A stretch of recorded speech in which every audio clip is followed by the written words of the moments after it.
मेरे प्यारे विद्यार्थियों, सुप्रभात। मैं doctor Chhotelal Gupta, assistant professor, Jamnilal महाविद्यालय हाजीपुर, ऑनलाइन हिंदी क्लास में आप सबका स्वागत है। आज के ऑनलाइन हिंदी क्लास में लेखक पदम सिंह शर्मा जी द्वारा रचित निबंध मुझे मेरे मित्रों से बचाओ पर चर्चा करूंगा। इस चर्चा के अंतर्गत लेखक का साहित्यिक परिचय एवं निबंध का विषय वस्तु पर भी विचार विमर्श करूंगा। अब आप ध्यान से सुने। इसकी शुरुआत संस्कृत के इस श्लोक से करते हैं। विद्या ददाति विनयम विन्यादयाति पात्रम पात्रतवा धनमापनोति धनात् धर्म ततः सुखम। अर्थात विद्या से विनय की प्राप्ति होती है, विनय से काबिलियत यानी विद्वता आती है, विद्वता से पैसे आने शुरू हो जाते हैं, पैसों से धर्म और फिर सुख ही सुख मिलता है। लेखक पदम सिंह शर्मा जी का साहित्यिक परिचय।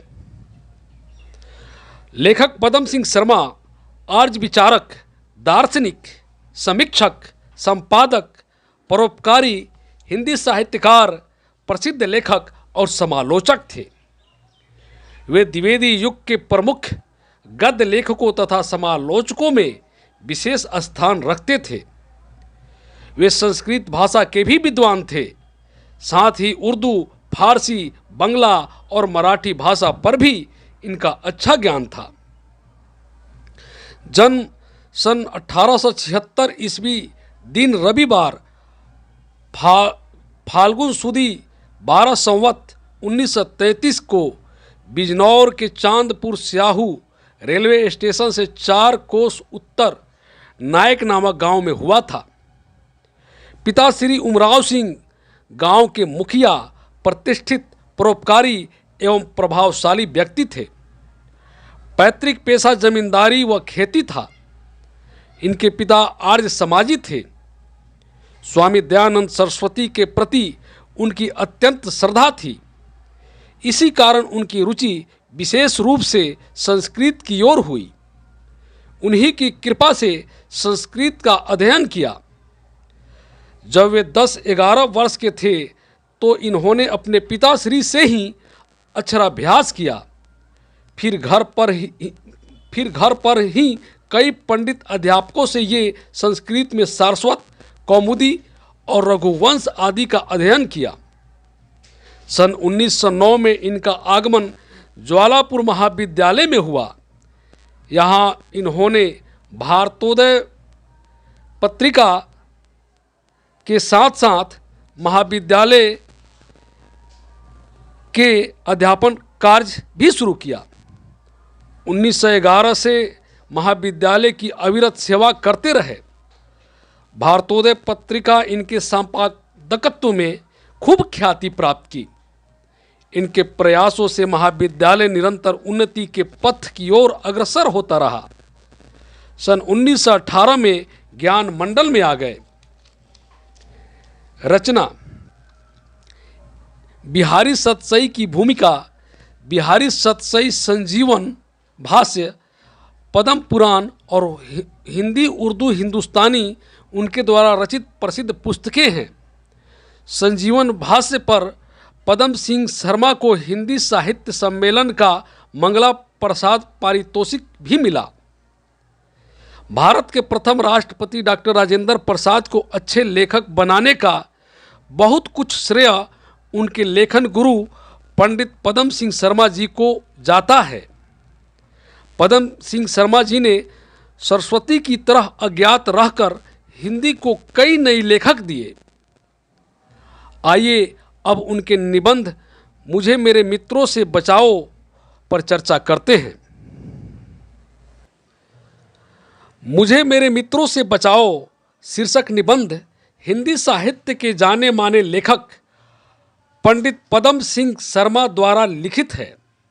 प्रस्तुत निबंध में निबंधकार ने इस मत को प्रतिपादित करने की कोशिश की है कि जीवन में मित्रता स्थापित करना जरूरी अवश्य है, परंतु मित्रों की अधिकता मनुष्य के लिए सुखकर नहीं बल्कि दुखकर होती है। यही कारण है कि प्रस्तुत निबंध में लेखक अपने मित्रों के कारण परेशानी अनुभव करता है और उनसे छुटकारा प्राप्त करने के लिए बेचैन दिखता है। प्रस्तुत निबंध जीवन में मित्रों की अनिवार्यता के संबंध में प्रचलित सर्वमान्य धारणा का खंडन है, जिसे लेखक ने अपने स्वयं के जीवन से लिए गए अनेक उदाहरणों द्वारा अत्यंत प्रभावी और संवेदनशीलता के साथ व्यंग्यात्मक लहजे में प्रस्तुत किया है। निबंध का प्रारंभ दिल्ली के चांदनी चौक से होता है, जहां से गुजरते हुए समय एक दिन लेखक की नज़र एक फटेहाल परंतु हट्ठे कट्ठे फकीर पर पड़ती है, जो अत्यंत कातर स्वर में अपनी दीन दशा को स्पष्ट करते हुए लोगों से खैरात मांगता फिर रहा था। वह दर्द भरी आवाज़ में कहता जाता था, ऐ खुदा के बंदो, मैं परदेसी हूँ, मेरा कोई मित्र नहीं, हाय मेरा कोई दोस्त नहीं, अरे कोई मेरी सुनो, मैं गरीब परदेसी हूँ। फकीर की बातें लेखक को अच्छी लगी। फकीर की बातों से प्रभावित होकर लेखक अपनी तुलना फकीर से करने लगा और वह इस निष्कर्ष पर पहुंचा कि फकीर उससे कहीं अधिक श्रेष्ठ है। लेखक सोचता है कि फकीर भले ही अनपढ़ है, खैरात मांगता है, फटे चीटे वस्त्रों में रहता है, फिर भी उनका जीवन चिंता मुक्त है। वह स्वस्थ है और इस फटेहाली में भी उसके मुख पर प्रसन्नता की झलक मौजूद है।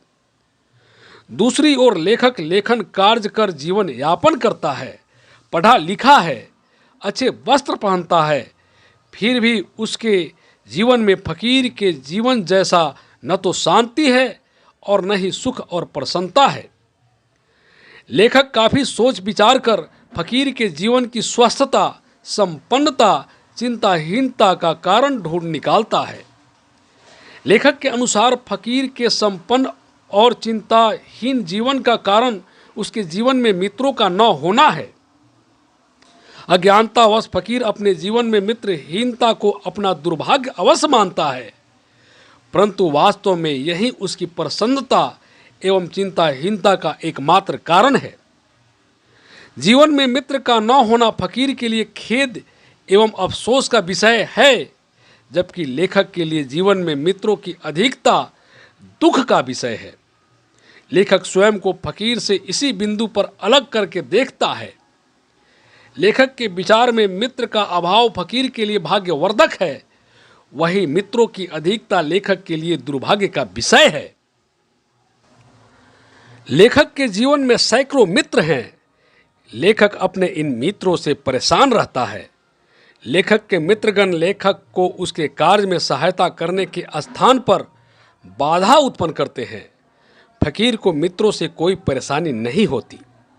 फकीर के मित्र उससे कर्ज नहीं मांगते, जबरन किसी दावत में ले जाकर उसे लतीफ़ा नहीं सुनाते, उसे अपने मित्रों के पत्रोत्तर नहीं देना पड़ता, अपने मित्रों के यहाँ जाना नहीं पड़ता। इसी कारण फकीर स्वस्थ, चिंता मुक्त तथा प्रसन्न है, जबकि लेखक मित्रों के कारण क्रीस, दुर्बल एवं चिड़चिड़ा बन गया है। जीवन में मित्र परेशानी का कारण कैसे बन गया है, इस बात को साबित करने के लिए लेखक अपने कुछ मित्रों का परिचय कराता है। लेखक के एक मित्र हैं ईश्वर शरण, जिन्हें वह भरभड़िया दोस्त कहता है। लेखक से उनकी मित्रता पुरानी है। वैसे तो वे भले आदमी हैं, लेकिन जब वे आते हैं तूफान की भांति शोर मचाते हैं और चीज़ों को उलट पुलट कर देते हैं। उनका आना लेखक के लिए किसी भूचाल या प्रलय से कम नहीं है।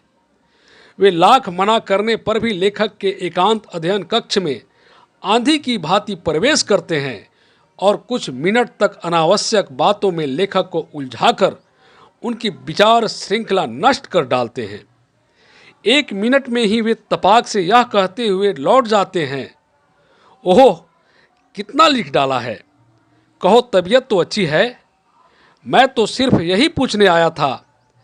ईश्वर जानता है कि मुझे कितना हर्ष होता है कि मेरे मित्रों में एक ऐसा आदमी है जो सुलेखक कहकर पुकारा जाता है। लो अब जाता हूँ, बैठूंगा नहीं, 1 मिनट नहीं ठहरने का। तुम्हारी कुशलता मालूम करनी थी, इसलिए चला आया। इतना कहकर ईश्वर शरण उर्फ भरभरिया दोस्त घर लौट जाते हैं, लेकिन अपने साथ साथ लेखक का विचार सूत्र भी ले जाते हैं। विचार श्रृंखला के भंग होने से लेखक का कार्य बाधित हो जाता है, जिसे पुनः जोड़ने में लेखक को परेशानी होती है। लेखक के एक दूसरे मित्र हैं विश्वनाथ जी। विश्वनाथ जी लेखक से प्रायः दिन के तीसरे पहर मिलने आते हैं, जिस समय लेखक थका रहता है और आराम करना चाहता है। लेकिन इस समय विश्वनाथ जी आकर लेखक को अपने स्त्री बच्चों की बीमारी की दास्तान सुनाने लगते हैं। स्त्री बच्चों की बीमारी की दास्तान के अलावे लेखक को सुनाने के लिए उनके पास और कोई दूसरा विषय नहीं है। लेखक बात बदलने की 1000 चेष्टा करते हैं, परंतु उनके मित्र अपनी राम कहानी भूलते नहीं।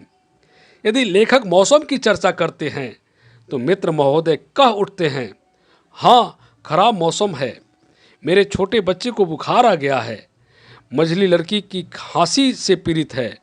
यदि लेखक राजनीति की चर्चा करता है तो उसके मित्र महाशय फौरन कह उठते हैं, भाई आजकल घर घर बीमारी है, मुझे अखबार पढ़ने की फुर्सत कहाँ।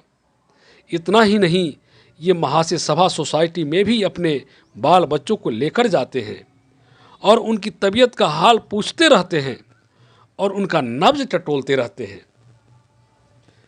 लेखक के एक तीसरे मित्र हैं जिन्हें लेखक मुकदमेबाज कहता है। ये मुकदमेबाज मित्र हमेशा रियासत के झगड़ों, अपने प्रतिपक्षी की बुराइयों और जज साहब की स्तुति या निंदा के अतिरिक्त किसी अन्य विषय पर बात ही नहीं करते।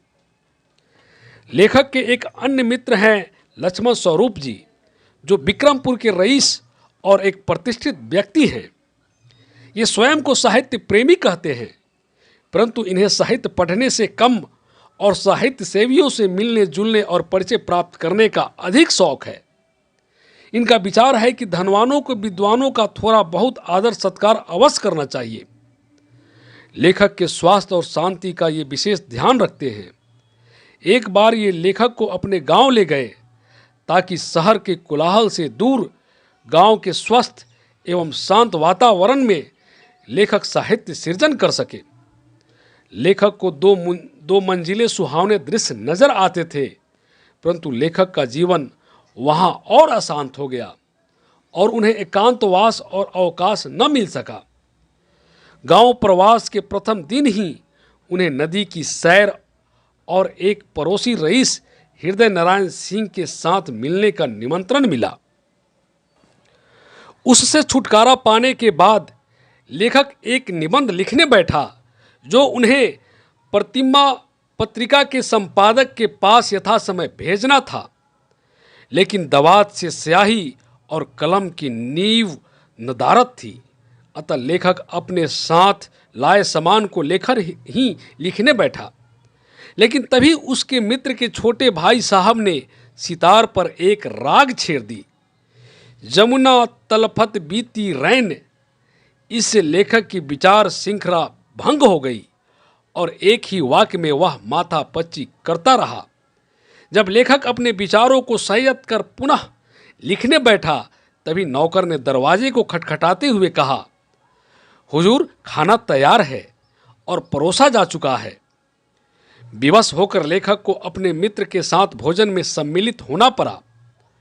भोजनोपरांत जब वह पुनः लिखने बैठा तो फिर दरवाजे पर दस्तक देखते हुए नौकर ने कहा, गाड़ी तैयार है, सरकार कपड़े पहन खड़े हैं और आपका इंतजार कर रहे हैं। इस प्रकार लेखक को बार बार लेखन कार्य में बाधा हुई। मजबूर होकर लेखक दूसरे ही दिन अपने आतिथेय मित्र को इजाज़त लेकर घर वापस लौट आए। इस कारण उन्हें अपने मित्र की नाराजगी झेलनी पड़ी। लेखक के एक ऐसे मित्र भी हैं जो ठीक उसी समय आते हैं जिस समय लेखक बाहर जाने की तैयारी करता है। लेखक के मित्रों की सूची में कुछ मित्र ऐसे हैं जो उनसे केवल कर्ज मांगने आते हैं। एक ऐसा भी मित्र है जो हमेशा लेखक को निमंत्रण देते हैं, लेकिन उसे कभी पूरा नहीं करते। एक मित्र ऐसे हैं जो मिलते ही कई प्रकार के प्रश्न पूछते हैं लेकिन उत्तर की तरफ कभी ध्यान नहीं देते। एक मित्र हैं जो केवल अपना बात करते हैं परंतु लेखक की बात नहीं सुनते। अपने इन सभी मित्रों को लेखक समयघाती, निठल्ला और बेकार समझते हैं और इनसे छुटकारा प्राप्त करना चाहते हैं। वे अपने मित्रों से शायराना अंदाज में कहते हैं, मुझ पे एहसान जो न करते तो एहसान होता। निबंध का अंत भी लेखक के एक मित्र के आगमन पर ही होता है। लेखक जब प्रस्तुत निबंध लिख रहा था तभी उनके एक मित्र गाड़ी से लेखक के यहाँ आ धमके। लेखक ने निबंध लिखना बंद कर इस मित्र महोदय का स्वागत किया। इस मित्र महाशय को लेखक के स्वास्थ्य की बड़ी चिंता है। जब भी मिलते हैं किसी डॉक्टर या हकीम की दास्तान लेकर बैठ जाते हैं। व्यंग्यात्मक अंदाज में लेखक अपने मित्र का स्वागत करते हुए कहते हैं, आइए आइए, चित्त प्रसन्न है, बहुत दिनों में पधारे। लेखक के इन्हीं व्यंग्य एवं चुटीली शब्दों के साथ निबंध की समाप्ति होती है।